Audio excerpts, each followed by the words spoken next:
Hello' guys, welcome back to my another mini vlog. আজি আছিলে শিক্ষক দিৱস আৰু মোৰ ফালৰ পৰা লেটকৈ হ'লে সকলো টিচাৰ্ছলৈ হেপী টিচাৰ্ছ ডে'। তো আমি প্ৰিপাৰেশ্যন চলাই আছোঁ নৱাগতসকলক আদৰিবৰ কাৰণে, আৰু এয়া আমাৰ সিহঁতক আদৰা কিছু মুহূৰ্ত আপোনালোকলৈ আগবঢ়ালোঁ। সিহঁতক আদৰি হোৱাৰ পিছতে আমাৰ ফাৰ্ষ্ট কাৰ্যসূচী হিচাপে আছিলে কুইজ কম্পিটিশ্যন।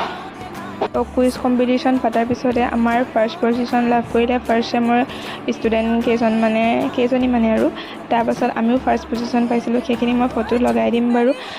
তাৰপাছতে আমাৰ আৰম্ভ হ'ল ছাৰহঁতৰ সম্বৰ্ধনা অনুষ্ঠান, তাৰপাছত কেক কাটিঙৰ পিছতে আমাৰ সাংস্কৃতিক প্ৰগ্ৰামো ষ্টাৰ্ট হৈছিলে। তো কালচাৰেল প্ৰগ্ৰামত কি হ'ল কি নাই গোটেইখিনি মই মোৰ লং ভ্লগত আপলোড কৰিম। তো লেটকৈ হ'লেও অলপ কিছু সময়ৰ অভাৱত মই লেটকৈ ভিডিঅ'টো দিম বুলি ভাবি আছোঁ। তো আপোনালোকে তাতো মৰম দিব বুলি আশা কৰিলোঁ। আপোনালোক সকলোকে লং ভিডিঅ'টো চাব আৰু এইখিনি লাষ্ট মমেণ্ট বহুত এনজয় কৰি